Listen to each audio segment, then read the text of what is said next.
Shalom, all praises to Yahweh Bahashem, Yahweh Shai, Bahashem, the Prophet Bash. A double honors to the elder apostles, the bishops, and the elders of GMS, who rule well, peace, and salutations to the elect. My name is Ainal. The title of this video is For Esau's the End of the World and Jacob is the Beginning of the Followeth. Right, pretty much I just titled that because I usually get the title from the scriptures, just to make it easier on myself.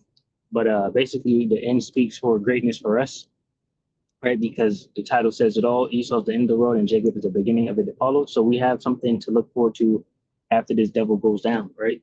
And he's going down.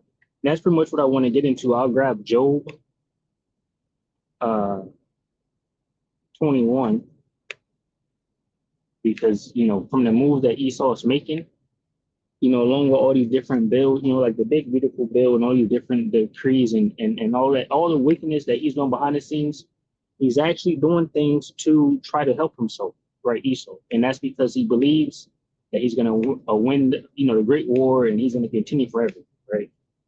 So Psalms 49:11 says, their inward thought is that their houses shall continue forever, and their dwelling places to all generations. They call their lands after their own name. So these heathen that are currently in power, believe that they will continue forever, continue to do wickedness, right? So they're setting themselves up now with these different laws that they're putting in place, which I'll get into a little bit of it, right? So anyway, this is Job 21:7. This tells, this is speaking on how blessed, basically they were, right? How everything was working out for them, how everything was good. It's Job 27, Job 21:7 says, wherefore do the wicked live, become old, yet are mighty in power? It says their seed is established in their sight with them, and their offspring before their eyes. Their houses are safe from fear. Now there is the rod of Yahweh upon them. Their bull gendereth and faileth not, their cow calveth and casteth not her calf. Right, so their substance is good. They have the food, right, farmlands and all of that. It says, they send forth the little ones like a flock, and their children dance. They take the timbrel and the harp and rejoice at the sound of the organ. They spend their days in wealth, and in a moment go down to the grave. Therefore they say unto Yahweh, right, depart from us, for we desire not the knowledge of thy ways. It says, what is the Almighty that we should serve him, and what profit should we have if we pray unto him? Right. All right. So that's what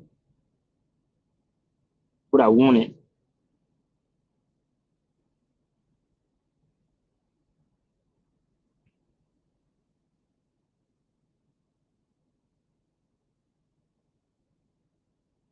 All right, I'm trying to see what this is talking about down here.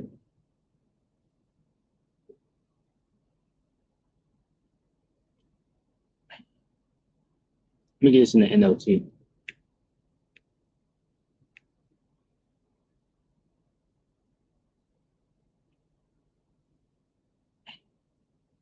All right, so 21:16 says, they think their prosperity is of their own doing, but I will have nothing to do with that kind of thinking. Yeah, and ultimately, that's what happened, right? Pursuant to Isaiah 10, this devil think he has done everything that he has done by himself, but he's a tool, right? Used by Yahweh Bashmi Shah.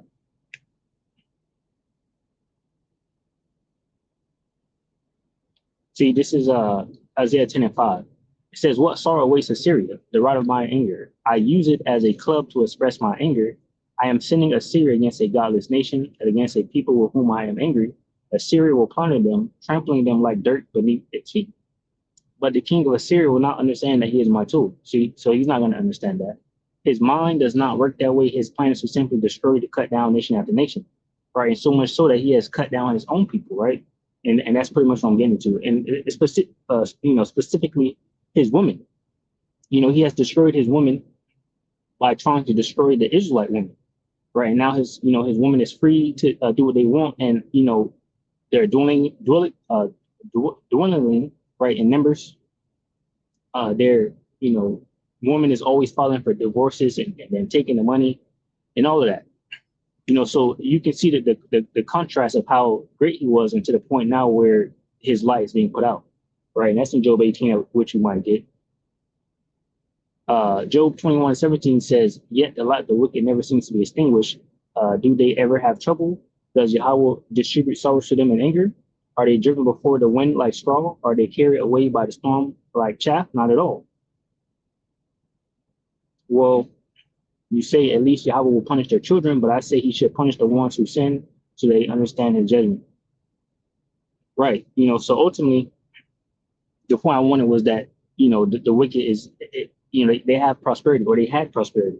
So I just want to jump to the point where now they're losing. And I have a video that I'll grab, and that's how you know we're at the end. So let me grab this Jeremiah 49.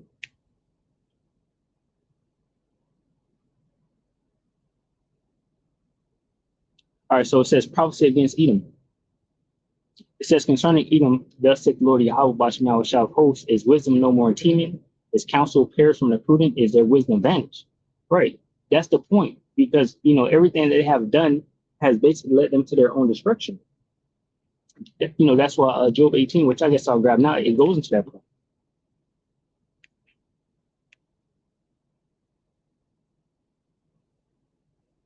It's in the NLT.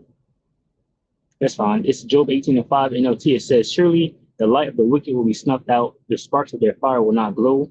The light in their tent will grow dark. The lamp hanging above them will be quenched. The confident stride of the wicked will be shortened. Their own schemes will be their downfall. The wicked walk into a net. They fall into a pit." Right. So their own schemes will be their downfall. And I mean, we can all see it. But like I said, I got the video, which I'll most likely at the end. And I guess, it'll better help you see and understand what's happening. So the wicked walk into a net, they fall into a pit. A trap grabs them by the heel, a snare holds them tight. A noose lies hidden on the ground, a rope is stretched across the path. Terror surround the wicked, right? And another terror is the fact that they're dwelling in numbers, They're not having children, and their women are leaving them. And that's a big important thing. See, Jake, our women all over the place, but we fucking each other. We got baby mama, baby daddy, all of that. The children, we're grown as a nation. We just, not together. But for Esau it's different. They just, his woman is seeking after other nations, or just, turning their sexual parts in, or doing whatever. For all of those things that he did is backfiring on him. Right, terror surround the wicked and trouble them at every step. Hunger depletes their strength, and calamity waits for them to stumble. Disease eat their skin, death devours their limbs. They are torn from the security of their homes and are brought down to the king of terrors. It says the homes of the wicked will be burned down, burning sulfur rains on their houses.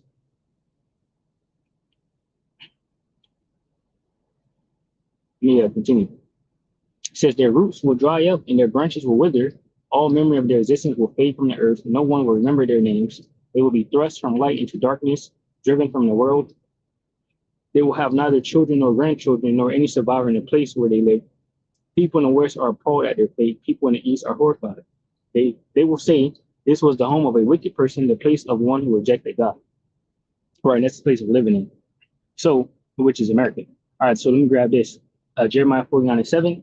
It says, concerning Edom, thus saith the Lord Yahweh, Bahashim Yahweh shall host, is wisdom no more in teeming, is counsel perished from the prudent, is their wisdom vanished. Like I stated, yeah, it's gone because, I just gave you the Job 18. Their own counsel and their own schemes has cast them down. So that's not wise, right, to destroy yourself. And the scriptures speak about, to him that is not good to himself, to whom shall he be good, So, he, he sprays things in the sky, the whole sky of the earth, right? So everyone is affected by those chemicals, even himself. He poisoned the foods and the lands, the farmlands and things like that. He set up societies where, women have more liberty and many options to choose basically the wrong path. And all the time, that's what he did. And in this case, for his woman, that's what they did, and that's why you can see laws being passed now where, which we're going to, just stopping the marriage. At least the law I got. There's been other laws, I forgot about them. Stopping basically with his big beautiful bill. There are some laws in there where it was basically forcing a woman to have a man. to just go back to having a man and being at home, and taking away these programs that a lot of the women were on, because it was the same thing where you could just lean on the government and not lean on a man. So a lot of his women were doing this, and of course, just fucking a different nation, Jake or whoever it may be, and just not having sex with their nation of people either, and it's backfiring on them. It says, "Flee, turn back, dwell deep, O inhabitants of Dedan, for I will bring the calamity of Esau upon him, the time that I will visit him. If grape gatherers come to thee, would they not leave some gleaning grapes? If thieves by night, they will destroy till they have enough." It says, "But I have made Esau bare, I have uncovered his secret places, and he shall not be able to hide himself. His seed is spoiled, and his brother and his neighbors, and he is not." It says, "Leave thy fatherless children, I will preserve them alive, and let thy widows trust in me.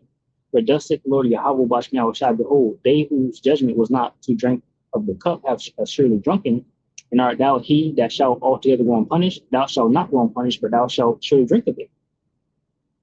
For I have sworn by myself, saith the Lord Yahweh Bashmiah Shai, that Babel shall become a desolation, a reproach, a waste, and a curse, and all the cities thereof shall be a perpetual waste." It says, "I have heard a rumor from the Lord Yahweh Bashmiah Shai, an ambassador sent among the heathen, saying, Gather ye together and come against her and rise up to the battle," right? So war, that's another aspect of his terrors that's surrounding him, right? It says, "For lo, I will make thee small among the heathen and despised among men. Thy terribleness have deceived thee, and the pride of thine heart, O thou that dwellest in the cleft of the rocks, that holdest the height of the hill, though thou shouldst make thy nest as high as the eagle, I will bring thee down from thence, said the Lord Yahweh Bashmiah Shai." Right, so that's the point. The Most High is against these heathen, right? Now, of course, against Esau, Edom. So let me grab that video. We'll play a little bit of it.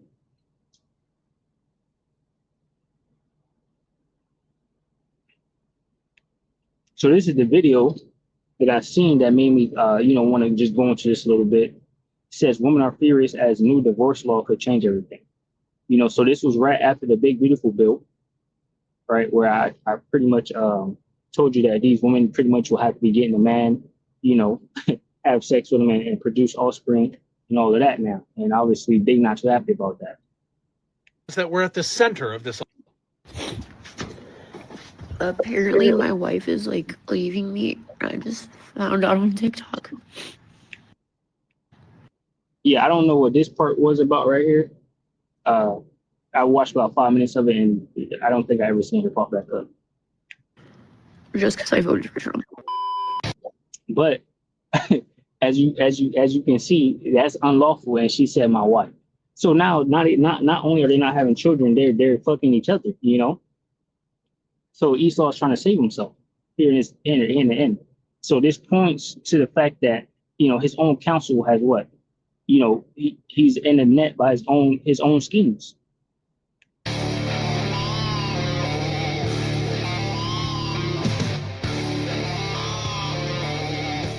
Yo, what is going on, guys? Got a video for you here today from Manhood titled "Women Are in Rage as New Anti-Divorce Law Changes Everything." I really hope this is the case, and I hope this is a legitimate change, because we all know that divorce law absolutely does need a change. So let's jump into it. Today's video was suggested to me by Locke the Bounty Hunter. I'm going to leave both of their channels linked in the pinned comments, so make sure you go and subscribe to these guys. Don't forget to leave your own comments, and let's jump right into the video. Should women be scared of the new Florida divorce law? Yes. No longer is there permanent alimony. The amount of alimony that you're going to get has been predetermined. The length of time that you are going to get alimony has been cut down. That's why married women should fear the new Florida divorce law. That's so dramatic. Women need to fear the new divorce law as if those evil men are coming for the money that isn't even theirs. But if they start taking an active role in making the marriage work, then they should have nothing to worry about. No, this is happening right now. An increasing number of Republicans are attacking no-fault divorce. They want to make it harder to get a divorce, 70% of which are initiated by women. The Texas and Nebraska Republican parties put it in their state's official platform. And what I'm guessing you're trying to say is, yeah, but Republicans will never actually make it harder to get a divorce. Like, these bills would never pass. This is never going to happen. It is justified and warranted and even necessary that we react to the things that legislators say that they want to do. Unless it's under very specific circumstances, initiating a divorce shouldn't be happening, especially since modern divorces are filed for some of the most dumbest reasons imaginable. Like, what's the alternative? We only get to react when the deed is done, when they do actually make it harder to get a divorce. This type of thoughtless, dismissive tactic was used so much when women and feminists and activists sounded the alarms for years and decades that Republicans would overturn Roe v. Wade, only to be told time and time again that they won't actually do it. I certainly hope you're right. I hope this never happens, but I plan to continue reacting to Republicans when they tell me what they want to do. And these women love to bring up that Supreme Court case as the ultimate example of why they're so oppressed. In fact, they are so oppressed they can't bring up any other example of that oppression. That's because there aren't any. I just want to make something very clear. If a woman wants a divorce, that's reason enough for a divorce. It's looking like the GOP is coming after that next. We told you it wouldn't just be abortion. They're coming after no-fault divorce. So they want to make it where women can't just decide they want a divorce just because, they're unhappy. They have to prove infidelity. Right. So once again, these devils set these laws up, try to destroy the, so-called black community, and it destroyed them. Like I said before, Jake is having sex. All right, it's heavy adultery, which is unlawful and wicked as hell. But babies is out here, all right? They ain't even getting married. So, this is an Esau type thing, for the most part. This is Job 27:13. It says, this is the portion of a wicked man with Yahweh, and the heritage of oppressors, which they shall receive of the Almighty. If his children be multiplied, it is for the sword. It says if, right? And his offspring shall not be satisfied with bread. Those that remain of him shall be buried in death, and his widows shall not weep. His women, even now, is heavily turned against him. It says, though he heap up silver as the dust and prepare raiment as the clay, he may prepare it, but the just shall put it on, and the innocent shall divide the silver. What is that going into? The fact that this devil has heaped up, gold and all this extra resource and all that, but ultimately it's all going to be for the elect. Like how the video says, Esau is the end of the world and Jacob is the beginning of it that followed. Or abuse. Because, we're subhuman. That's what they're saying. It's impossible for a marriage to make a woman happy, especially since modern women have made it their mission to sabotage the lives of all of the women around them. They want as many women to be as lonely and as miserable as they are as possible. A divorce lawyer says she got 14 new clients after the election, nearly 3 times the normal number for the busiest of weeks. Political disagreements have been tearing families apart for a decade now, but 2024 seems to be on a whole other level, which isn't surprising, of course. The contrast between the two respective sides of the political aisle could not possibly be more stark. And women's issues were, of course, one of the things that were at the center of this election. And it seems to have been a lot of women. All right, so I got a precept to that, what I just read in Job 27. This Isaiah 60, verse 15 says, whereas thou hast been forsaken and hated, so that no man went through thee, I will make thee an eternal excellency, a joy of many generations. Thou shalt also suck the milk of the Gentiles, and shalt suck the breast of kings, and thou shalt know that I, the Lord Yahweh Bashmi am thy Savior, and thy Redeemer, and the mighty one of Jacob. For brass I will bring gold, and for iron I will bring silver, and for wood brass, and for stones iron. I will also make thy officers peace, and thine exactors, righteousness. So, basically what? We're going to get the riches of the Gentiles. So. Last straw, if what divorce lawyer at Parker Lawyer on X experienced is any indication. These women divorced their husbands simply because the presidential candidate they didn't like got elected. That's proof that these women never actually cared about their husbands. They just needed an excuse to end things. In her tweet, she noted that aside from the fact that November is the slowest month of the year for divorce lawyers, a phenomenal week for her would be 5 new cases. Instead, she got 14 in just the 2 days after the election. And of course, it's possible that her surge in clients was driven by men, but it's highly unlikely as women initiate as much as 70% of divorce proceedings, according to some estimates. And she. Yeah, so right there, women initiate 70% of these divorces. So, Esau fucked himself pretty much. And now he's trying to fix himself, And, that's all I have pretty much. I just want to bring that out. Lord willing was edifying. Shalom to those elect, which consists of men, women, and children. Shalom.